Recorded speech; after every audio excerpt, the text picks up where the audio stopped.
नमस्कार साथियों। तो राजस्थान के इतिहास की क्लास में आप सभी का स्वागत है।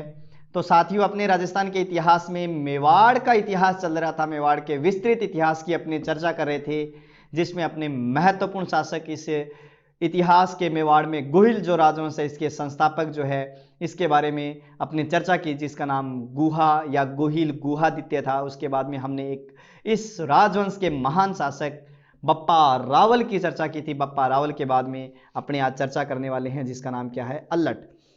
सबसे पहली बात जो अल्लट की है वो यह है कि इसने आहड़ को राजधानी बनाया। आहड़ को क्या बनाया था इसने? राजधानी बनाया था। पहले राजधानी इनकी कौन सी थी? नागदा। नागदा के बाद इन्होंने किसको राजधानी बना लिया था? आहड़ को राजधानी बनाया। तो अल्लट ने किसको राजधानी बनाया? आहड़ को राजधानी बनाया था। इसके अलावा इसने जो है हुण राजकुमारी, अब आपको पता है नया अगर जब नगर बसाओगे, नयो घर बनावा आपा, तो अपने की एक का तो ब्याह वास्ते बनावा का मतलब कोई ना कोई आपा एडो कार्ड नो जल्दी बनावा। तो एक हुण राजकुमारी है। हुण राजकुमारी को नाम है हरिया देवी। के नाम है?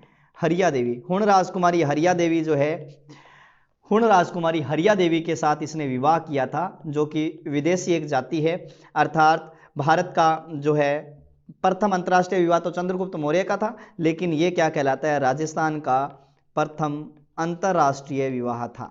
राजस्थान का प्रथम अंतर्राष्ट्रीय विवाह माना जाता है, जो कि किसके साथ हुआ था? हुण राजकुमारी हरिया देवी के साथ। और किसने किया था? अल्लट ने किया था। तो अल्लट जो है वो प्रथम जो है अंतर्राष्ट्रीय विवाह करने वाला राजस्थान का प्रथम शासक है, प्रथम व्यक्ति है। ध्यान रखना इस बात का। दूसरी बात आपको यहां ध्यान रखनी है कि जो अल्लट है, अब आपको पता है कि नई नई राजकुमारी आई है घर पे और विदेशी है। विदेशी राजकुमारी आई है तो घर में क्या काम करेगी? नहीं करेगी। तो हमें क्या रखने पड़ेंगे? नौकर रखने पड़ेंगे। तो इतिहास में या मेवाड़ के इतिहास में, मेवाड़ में, राजस्थान में जो है नौकरशाही प्रथा का प्रारंभ, नौकरशाही प्रथा का प्रारंभ जो है वो सर्वप्रथम किसने किया था? नौकरशाही प्रथा का प्रारंभ सर्वप्रथम अल्लट ने किया था। किसने किया है? अल्लट ने किया है। ध्यान रखना इस बात का, अल्लट ने ही किया है। ठीक है दोस्तों, नौकरशाही प्रथा का प्रारंभ किया है किसने? अल्लट ने। अल्लट के बाद में अपने जो है अब शासक बनता है, जिसका नाम क्या है? शक्ति कुमार है। क्या नाम है? शक्ति कुमार। ठीक है, शक्ति कुमार है। लगभग शक्ति कुमार 977 ईस्वी के आसपास रहते हैं और 993 ईस्वी तक यहाँ के शासक रहते हैं शक्ति कुमार। शक्ति कुमार के समय में जो क्या नाम आता है कि परमार राजा मुंज का आक्रमण हुआ था। जो कि परमार राजा मुंज कहाँ के थे? मालवा के थे। इनका आक्रमण हुआ था कहाँ पर? मेवाड़ पर। मेवाड़ पर इनका जो है आक्रमण हुआ था। और इन्होंने क्या है, परमार राजा मुंज ने मेवाड़ मतलब मेवाड़ का एक प्रसिद्ध किला चित्तौड़, इस चित्तौड़ को क्या कर लिया था? अधीन कर लिया था। क्या कर लिया? अधीन कर लिया। इसी परमार राजा मुंज के वंशज थे, जिनका नाम आता है राजा भोज। क्या नाम आता है? राजा भोज नाम आता है। तो ये जो राजा भोज है, इन्हीं राजा भोज ने चित्तौड़ में, कहा? चित्तौड़ में इन्होंने त्रिभुवन नारायण शिव मंदिर का निर्माण करवाया। चित्तौड़ में त्रिभुवन नारायण शिव मंदिर का निर्माण करवाया। किसने? राजा भोज ने। इसी के वंशज थे राजा भोज, इन्होंने करवाया था त्रिभुवन नारायण शिव मंदिर का निर्माण करवाया है, जिसका क्या किया गया है? मोक्कल के द्वारा इसका पुनर्निर्माण किया गया है। मोक्कल के द्वारा पुनर्निर्माण किया गया। इसीलिए यह मंदिर जो है मोक्कल का समिधेश्वर मंदिर के नाम से फेमस हो गया था। समिधेश्वर मंदिर, मोक्कल का समिधेश्वर मंदिर के नाम से क्या हो गया था? ये फेमस हो गया था। कौन सा मंदिर है? जो त्रिभुवन नारायण शिव मंदिर है। कहाँ बना हुआ है? चित्तौड़ में बना हुआ है। कहाँ बना हुआ है? चित्तौड़ में बना हुआ है। ठीक है दोस्तों, तो शक्ति कुमार है। शक्ति कुमार के बाद में जो शासक बनता है उसका नाम है रण सिंह। क्या नाम आता है? रण सिंह। रण सिंह जो है शासक बनता है। रण सिंह लगभग 1158 के आसपास।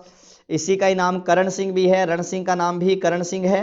ठीक है, रण सिंह या करण सिंह। अब रण सिंह या करण सिंह जो है, इसमें दो आपको बातें आपको ध्यान रखनी है कि इसके दो पुत्र थे। क्या नाम आता है? दो पुत्र। पहला नाम आता है जिसका नाम है क्षेम सिंह, दूसरे का नाम आता है राहप। पहले का नाम क्या आता है? क्षेम सिंह। दूसरे का नाम क्या आता है? राहप। क्षेम सिंह जो है, यह क्षेम सिंह चित्तौड़ में ही रह गया। कहाँ रह गया? चित्तौड़ में ही रह गया। और राहब जो है बाइडस आ गया, बनी कौन, सिसोदा ग्राम में चले गयो। कहां चले गयो, सिसोदा ग्राम में चला गया। और ये जो है राहब के वंशज ही क्या कहलाए थे, सिसोदिया कहलाए थे। राहब के वंशज ही क्या कहलाए हैं, सिसोदिया कहलाए हैं। कहां जाने के बाद, सिसोदा ग्राम, राजसमंद में पड़ता है ये, यहां सिसोदा ग्राम चला गया। और सिसोदा ग्राम में जो है जाने के बाद में ये क्या कहलाए थे, सिसोदिया कहलाए थे। कौन कहलाए थे, राहब। राहब क्या कहलाए हैं, सिसोदिया कहलाए, ठीक है।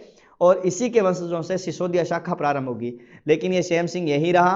अब इसके वंशजों से जो है कौन सी शाखा प्रारंभ हो गई, यहां रावल शाखा।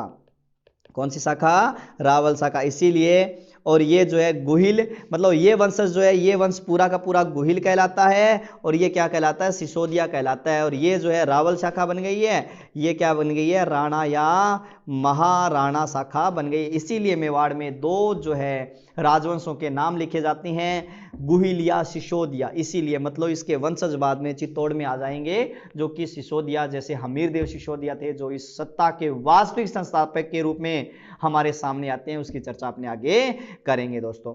चलो दोस्तों आगे चलते हैं। अपने क्षेम सिंह देख लिया। अब जो क्षेम सिंह है ना, क्षेम सिंह के भी दो पुत्र थे।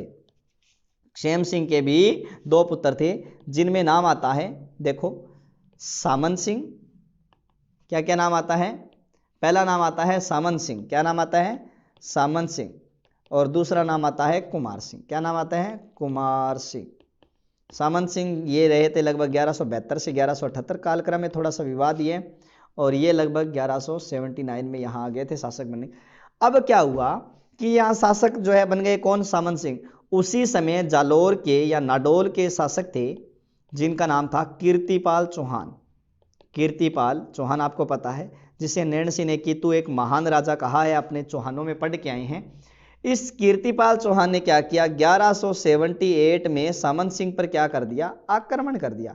दोबारा सुन लीजिए, सामंत सिंह पर 1178 ईस्वी में आक्रमण कर दिया। किसने, कीर्तिपाल चौहान ने। तो सामंत सिंह पराजित हुआ। पराजित होने के बाद में ये क्या चला, कहां चला गया, बागड़ चला गया। और बागड़ में जाकर इस सामंत सिंह ने 1178 ईस्वी में गुहिल वंश की क्या रख दी, नींव रख दी। गुहिल वंश की नींव रख दी थी बागड़ के अंदर। बागड़ जो है ना अपने डूंगरपुर बांसवाड़ा का जो क्षेत्र है, ठीक है, वहां पर इसने गुहिल वंश की क्या रख दी थी, नींव रख दी थी दोस्तों। अब यहां पर जो है जालोर का शासक उस समय कीर्तिपाल चौहान है। इस कीर्तिपाल चौहान पर कुमार सिंह ने आक्रमण कर दिया। अब कीर्तिपाल चौहान पर किसने आक्रमण किया, कुमार सिंह ने आक्रमण किया। कीर्तिपाल चौहान वापस जालोर चला गया। और कुमार सिंह जो है, कुमार सिंह यहां चित्तौड़ का क्या बन गया है, शासक बन गया है, राजा बन गया है। वेरी इंपॉर्टेंट बात आपको ध्यान रखनी है। अब मैं थोड़ा सा आपको ये और बता देता हूं कि इसकी मृत्यु कैसे हुई थी सामंत सिंह की।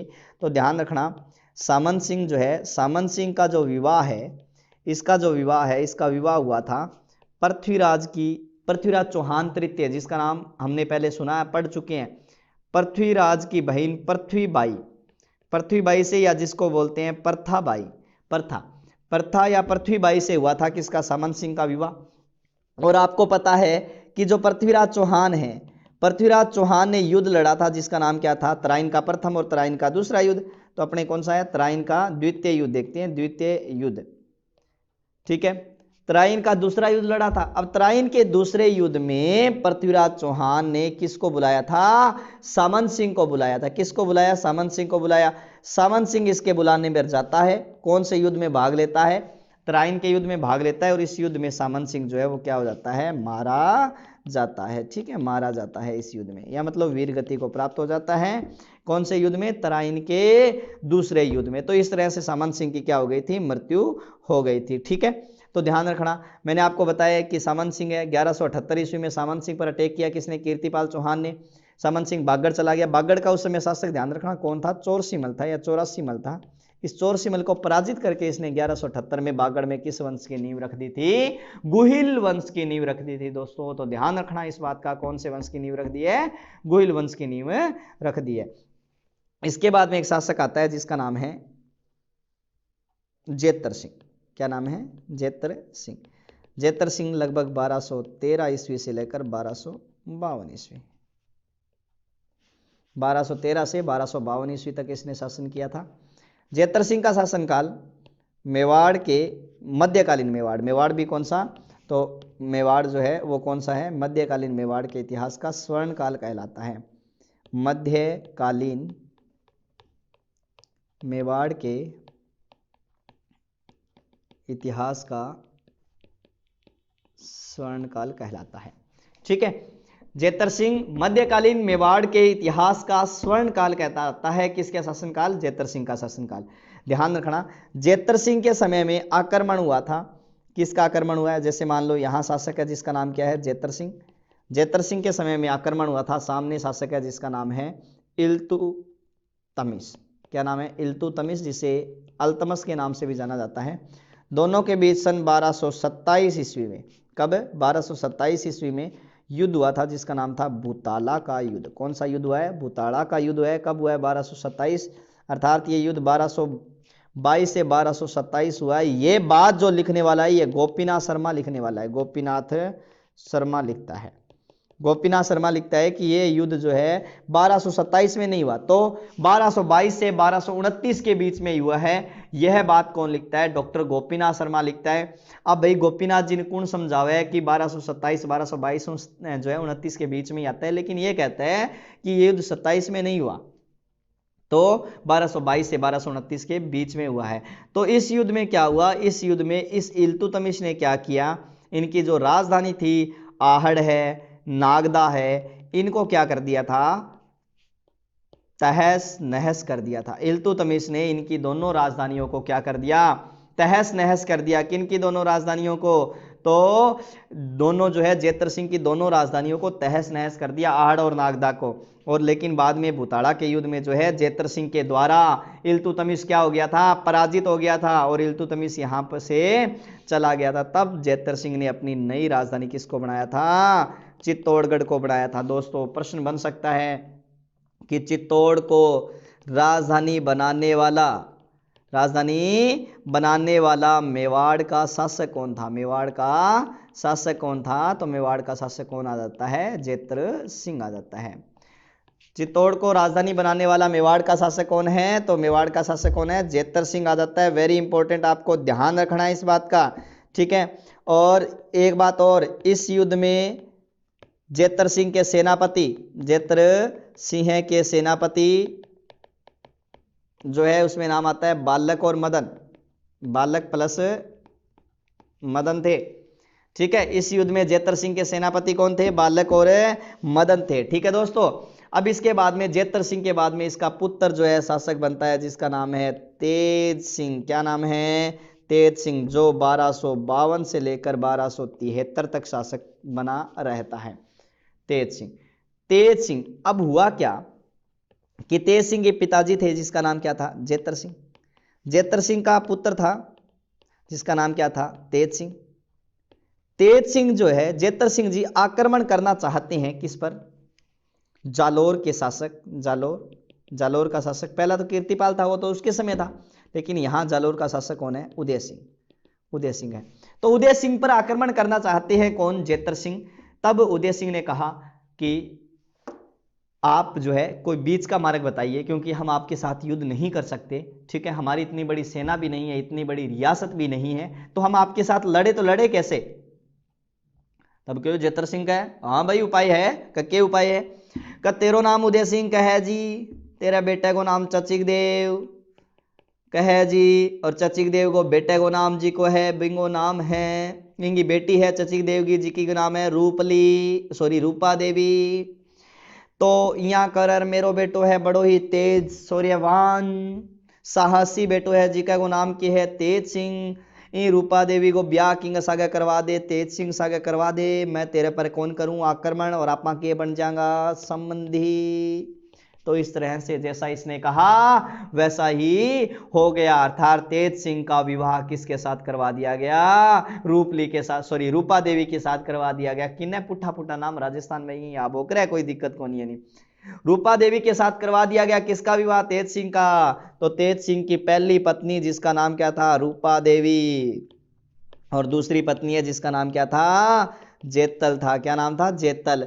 अब क्या हुआ कि जेतल जो है दूसरी पत्नी, इसने क्या किया, चित्तौड़ में, कहा, चित्तौड़ में श्याम पार्श्वनाथ जी के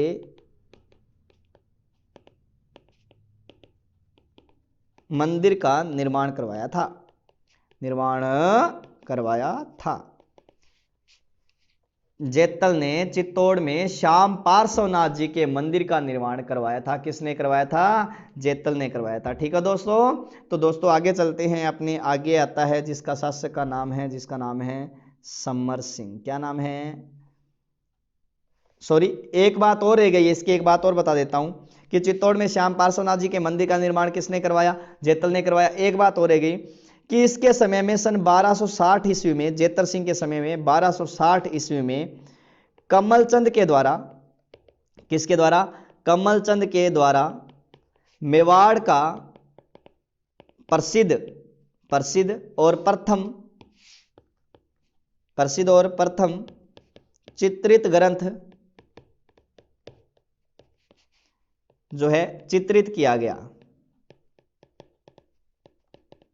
प्रसिद्ध और जो है प्रथम चित्रित ग्रंथ चित्रित किया गया था, जिस ग्रंथ का नाम था श्रावक प्रतिक्रमण सूत्र चूर्णी। ध्यान रखना, मेवाड़ चित्रशैली का प्रथम चित्रित ग्रंथ है जिसका नाम क्या है? श्रावक प्रतिक्रमण सूत्र चूर्णी। श्रावक प्रतिक्रमण सूत्र चूर्णी का चित्रण कमलचंद के द्वारा किया गया था। मतलब चित्रित ग्रंथ जिसमें क्या है कि भाव जो होते हैं ना, या जो बातें होती है वो चित्रों के द्वारा क्या की जाती है? प्रस्तुत की जाती है, वो चित्रित ग्रंथ कहलाते हैं। जैसे चित्र शैली में आप पढ़ोगे, कल्चर पढ़ोगा ना, जो चित्र शैली आसिबिंग में पढ़ोगा थे, तो 1260 ईस्वी में कमलचंद के द्वारा तेज सिंह के शासनकाल में मेवाड़ का प्रसिद्ध व प्रथम चित्रित ग्रंथ चित्रित किया गया, जिसका नाम है श्रावक प्रतिक्रमण सूत्र चूर्णी है। ठीक है, वो किसके द्वारा? तो किसके शासनकाल में चित्रित किया गया था? तो मेवाड़ के प्रसिद्ध शासक जिनका नाम क्या है? तेज सिंह, उनके शासनकाल में चित्रित किया गया था। ठीक है दोस्तों, आगे चलते हैं। तेज सिंह के बाद में शासक बनते हैं जिनका नाम है रावल समर सिंह। रावल समर सिंह। तो रावल समर सिंह का कार्यकाल रहता है 1273 से लेकर 1301 रहता है। ठीक है, और इनके दरबार में जो है ना, दरबार में दरबारी थे जिनका नाम था पार्श्वचंद जैन। पार्श्वचंद जैन नाम के इसके दरबार में क्या थे? दरबारी माने जाते हैं। और इनका संघर्ष जो है, इनका संघर्ष जो है वो माना जाता है किसके साथ? एक के साथ, अलाउद्दीन खिलजी के साथ। और इनके संघर्ष अलाउद्दीन खिलजी के साथ था। इसकी जो जानकारी है वो जानकारी जो है रतन प्रभा सूरी। कौन से सूरी है? रतन प्रभा सूरी। इनका ग्रंथ है जिनका नाम है तीर्थकल्प। रतन प्रभा सूरी के ग्रंथ तीर्थकल्प में जानकारी मिलती है कि रावल समर सिंह ने अलाउद्दीन खिलजी के साथ क्या किया है? संघर्ष किया है। और कुंभलगढ़ प्रशस्ति में, कौन सी प्रशस्ति में? कुंभलगढ़ प्रशस्ति में रावल समर सिंह को शत्रुओं की शक्ति का अपहर्ता बताया है।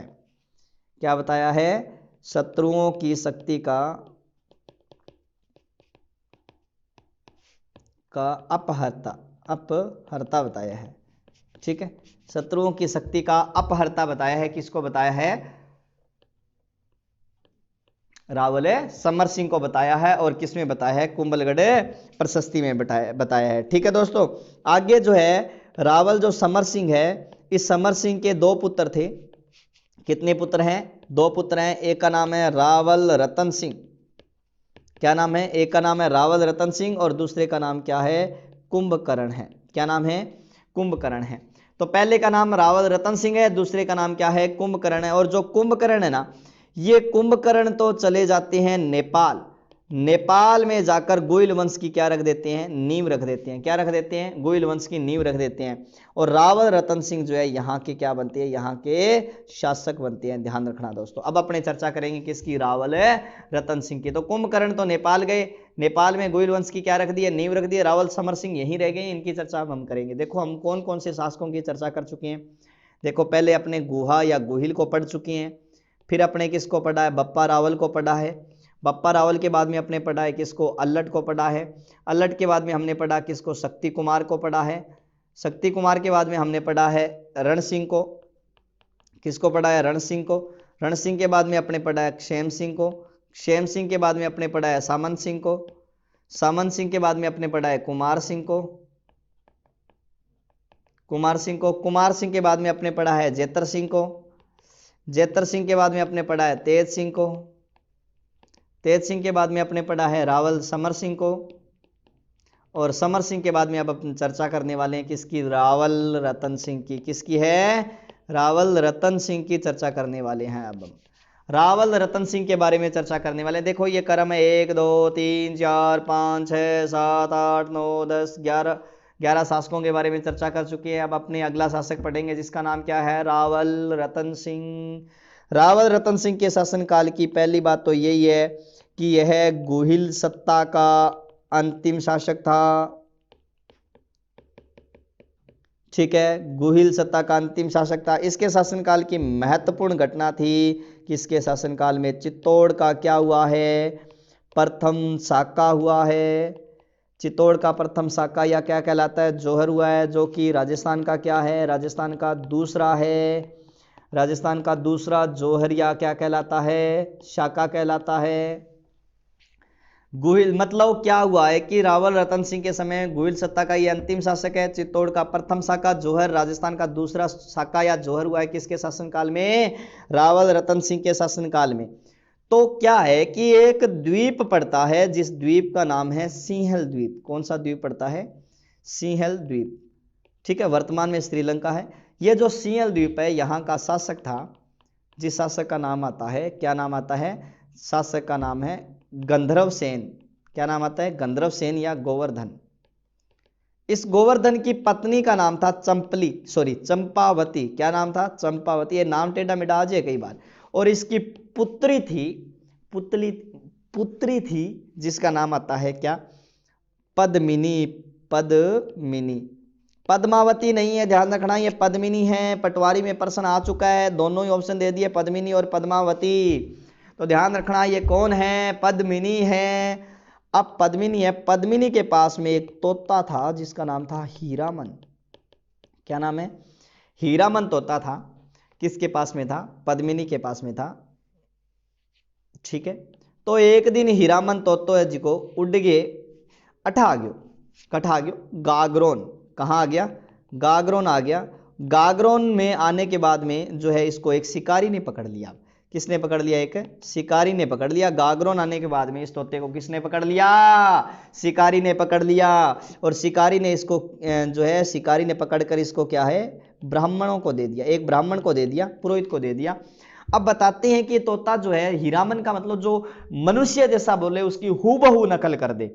ठीक है, तो उसकी हूबहू नकल करने वाला जो है ये तोता था। तो इसने इसकी हूबहू नकल करने वाला है, तो वो ब्राह्मण को दे दिया। इस ब्राह्मण ने क्या है कि एक दिन गया हुआ था मेवाड़ का जो है, मेवाड़ का शासक उस समय तो समर सिंह ही था एक बार के लिए तो, लेकिन यहाँ का जो व्यक्ति है, जो प्रमुख व्यक्ति है जिसका नाम है रतन सिंह। रतन सिंह ने सुना कि यहाँ एक तोता आया हुआ है जो कि मनुष्य की हूबहू नकल कर सकता है। ठीक है, तब रतन सिंह ने 1 लाख रुपया देगे, 1 लाख रुपए देकर इसको क्या कर लिया, खरीद लिया। 1 लाख रुपए देकर जो है इसको खरीद लिया। किसको, हीरामन को। अब भाई हीरामन जिया रतन सिंह बोला बिया बिया ही बोल तो, जिया रतन सिंह बोला बिया बिया बोल तो। अब बताओ कि रतन सिंह की एक पत्नी जिकी को नाम हो नागमती। क्या नाम था, नागमती नाम की पत्नी थी। और नागमती एक दिन रेडी हो रही थी, मतलब तैयार हो रही थी। तैयार मतलब श्रृंगार कर रही थी, REDY रेडी हो रही, REDY जो भी है, स्पेलिंग अंग्रेजी में भी यही को नहीं आवे। तैयार हो रही थी, रेडी हो रही थी। तो उस समय ये आईने में देख देख कर खुद को कह रही थी कि मुझसे सुंदर महिला कोई संसार में है ही नहीं। तो तय पहली बार सुनियो, फिर बोलियो क्या मेरा हूं सुनी कोई यही को नहीं। फिर बोलियो वो, तो फिर बोली बा मुझसे सुंदर महिला इस संसार में कोई नहीं है। भाई तोता हूं रही जो को नहीं, तोता कमेंट मारियो तो कहे। तोता बोला, हीरामन बोला कि अगर मानसरोवर के अंदर हंस नहीं होते तो बगुला भी अपने आप को हंस समझने लगता है। बोलो साचे दरबार की जय। अगर मानसरोवर में हंस नहीं होते तो बगुला भी अपने आप को क्या समझने लगता है, हंस समझने लगता है। नागमती भाजी बाजी गई, पति देव रतन सिंह कन गई। कह बन थारे तोते तो मनैया कहो के दियो रे बड़ जड़ा क्या मी कहो तैया। तो उसने क्या है कि रतन सिंह को बताया कि इसने कहा कि कह तेरू सुनी और भी है।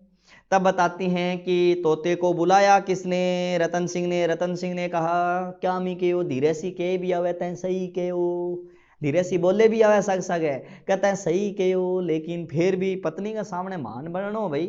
भी नारी को समझना मतलब, नारी को समझना मतलब भगवान शिव को धरती पर बुलाना, और पत्नी को समझना मतलब 32 जीबी का वीडियो डाउनलोड लगाना, 31.5 होने के बाद में एरर दिखाना, इतना खतरनाक होता है। तो पत्नी के सामने कुछ ना कुछ तो बनना पड़ेगा। जद बतावे का नागमती गई, नागमती जानता ही रतन सिंह के वो काई बात है, कोई बता रहे के लफड़ो है, कौन है बा इतनी सुंदर महिला। तब रतन सिंह ने हीरामन के ओ कह रहे है बा सिंहल द्वीप में जिकी को नाम के है पद्मिनी। तब बतावे रतन सिंह बिन क्यों का तू चाल मैं आऊं तेरे लार लारे, तू चाल मैं आऊं तेरे लार लारे। कण के ओ रतन सिंह के ओ भाई जी तू चाल मैं तेरे तार लार लार ही आ जाऊंगा, टेंशन ना ले। तो बतावे कि अठे सिंहल द्वीप पड़ा है, कौन सो द्वीप है, सिंहल द्वीप है। रतन सिंह अठू चाल्यो है तो पहला ही जागे पद्मिनी ने कहा, पद्मिनी ने सूचना दे दी मेरी। तो पद्मिनी ने तोते तो सूचना दे दी है। अब रतन सिंह गयो अठू, 7 समुंदर पार मैं तेरे पीछे पीछे आ गया। तो मतलब सिंहल द्वीप 7 समुद्रा के बीच में आएंगे, लारे लारे चाल पड़ो कुण रे रतन सिंह। प्रेमियों बेचारो जानो तो पड़े ही, कोई इलाज को नहीं। तब बतावे के इनू इने पद्मिनी के लारे लारे 12 साल ताई फिरियो, पर पद्मिनी कई प्रकार को इल्लू इल्लू को कोई जवाब को नहीं आयो। तब बतावे है कि पद्मिनी एक दिन रावल रतन सिंह भगवान शिव के मंदिर में बसंत पंचमी के दिन, किस दिन, बसंत पंचमी के दिन इसके सामने जो है अपने प्रेम का क्या कर दिया, इजहार कर दिया। किसने कर दिया, रावल रतन सिंह ने कर दिया। रावल रतन सिंह ने पद्मिनी के सामने अपने प्रेम का इजहार कर दिया। शिव जी के मंदिर में ऐसा काम शिव जी करे, अब शिव शिव शिव ठीक है। तो अब वही बाद में बतावे है कि जो पद्मिनी है वो पद्मिनी जो है वो पद्मिनी रतन सिंह से बोली कि जा बापुन जागे पूछ ले। रतन सिंह गयो की कने, रतन सिंह गया किसके पास, रतन सिंह गया सिंहल द्वीप के जो शासक थे जिसका नाम क्या था, गंधर्व सेन। गंधर्व सेन के पास चला जाता है। गंधर्व सेन को बोलता है कि ब्याह करनो है, थारी लड़की हूं। गंधर्व सेन कहता है कि कौन कठे का रहने वाला, केस है नाम बाप का। रतन सिंह जवाब देता है कि चित्तौड़ देश का समरपति जो समधी बनता आपका। भी मैं तो चित्तौड़ देश का हूं और वहां का मेरे पिताजी का नाम समर सिंह है, और जो समधी बनना चाहती हैं आपके। गंधर्व सेन का ओके नो प्रॉब्लम। चित्तौड़गढ़ दुर्ग जो है बड़ो प्रसिद्ध दुर्ग है, कोई दिक्कत को नहीं है, बट्टे की ख्याति बहुत फैलेड़ी है। तो मैं इसके लिए क्या होता हूँ, राजी होता हूँ। ब्याह ब्यू हो गया, मूवी मावी शूटिंग वगैरह सारों की हो गयो, स्टेज प्रोग्राम सब कुछ हो गया। अब रतन सिंह ने आपके घराना चाल पड़िया, कठे चाल पड़िया चित्तौड़। तब बतावे का पद्मिनी के साथ में जो है कि 2-3 व्यक्ति आए थे। एक तो आया था गोरा जो पद्मिनी का चाचा था, एक आया था बादल जो कि पद्मिनी का क्या था, भाई था। जो कि इन चाचा जो है गोरा और बादल जो है ये दोनों के दोनों क्या बनेंगे, अब रतन सिंह के सेनापति बनेंगे। एक तांत्रिक आया था बताती हैं जिसका नाम है राघव चेतन। क्या नाम आता है, राघव चेतन। ओ बड़ो अड़बादी हो बेटो, अण के एक पद्मिनी को जिया शकल वगैरह कोई एक बार बतावे का देख ली। पद्मिनी पत्नी है किसकी, रतन सिंह की। किसकी पत्नी है, रतन सिंह की। लेकिन बाडो बाडो कुण देखा रे, राघव चेतन टेढ़ो टेढ़ो देखा, ठीक है। अब बीच में तो रतन सिंह आएडो है, पद्मिनी का रिंग है, तो अब वो टेढ़ो टेढ़ो साइड कर देख के नाको लगा लिया यार, कह तुझे सामने देखने में मजा ही कहाँ जो छुप छुप के देखने में आता है। तो इस तरह से जो है बताते हैं कि अब एक दिन ही बात को राघव चेतन जी यहाँ देखने लाग रही है, बात को पतो चल जाए कि रतन सिंह राघव चेतन ने के दे देवे है देश निकाला। तो पद्मिनी जो है, पद्मिनी की कहानी का वर्णन जो है, पद्मिनी की कहानी का वर्णन जो है वो मिलता है किसमें, पद्मिनी की कहानी का वर्णन मिलता है पद्मावत ग्रंथ में, जो लगभग 1540 ईस्वी के आसपास, जिस समय भारत पर शेरशाह सूरी का शासन था, उस समय मलिक मोहम्मद जायसी के द्वारा लिखा गया था। मलिक मोहम्मद जायसी के द्वारा लिखा गया था। कौन सा ग्रंथ? पद्मावत ग्रंथ, जिसमें पद्मिनी का संपूर्ण जानकारी जो है वो मिलती है। ध्यान रखना, पद्मिनी की क्या मिलती है? संपूर्ण जानकारी मिलती है। कुछ इतिहासकारों के अनुसार पद्मिनी जो है वो पुंगल देश की क्या थी? राजकुमारी थी। कहां की राजकुमारी? कुछ इतिहासकारों के अनुसार पुंगल देश की क्या है? राजकुमारी। ठीक है। और फरिश्ता जो है ना, ध्यान रखना, फरिश्ता जो है, फरिश्ता यहां लिख देता हूं मैं, फरिश्ता जो है पद्मिनी को, किसको? पद्मिनी को रतन सिंह की, किसकी? रतन सिंह की पुत्री बताया है, पुत्री बताया है। और कर्नल जेम्स टोड जो है वो पद्मिनी को भीम सिंह की जो है पत्नी बताता है, भीम सिंह की। कर्नल टोड भीम सिंह की पत्नी और फरिश्ता पद्मिनी को जो है रतन सिंह की पुत्री बताता है। ये अलग अलग है। अब भाई बात आ गई राघव चेतन की। राघव चेतन देश निकाला गया, ये गया किसके पास चला गया? अलाउद्दीन खिलजी के पास में, और जाकर पद्मिनी की सौंदर्यता का सारा बखान ठोक दिया किसके सामने? एके के सामने। अब एके के मन में लड्डू फूटा। अब लड्डू कैसे कैसे फूटेगा, कितना का भोर बनेगा लड्डू का, वापस पुट्ठा बनेगा कि नहीं बनेगा, इसकी चर्चा करेंगे अपने अगले क्लास में, क्योंकि टाइम हो चुका है। तब तक के लिए धन्यवाद दोस्तों। आगे हम पढ़ते हैं कि अलाउद्दीन खिलजी का क्या रिस्पॉन्स आएगा, क्या होगा, अलाउद्दीन खिलजी किस तरह से चित्तौड़ पर अटैक करेगा, किस तरह से महान क्षत्रियों ने जोहर किया था, उसकी चर्चा अपने अगली क्लास में करेंगे। तब तक के लिए धन्यवाद दोस्तों। आज के लिए इतना ही, बाकी चर्चा करेंगे अपने कल।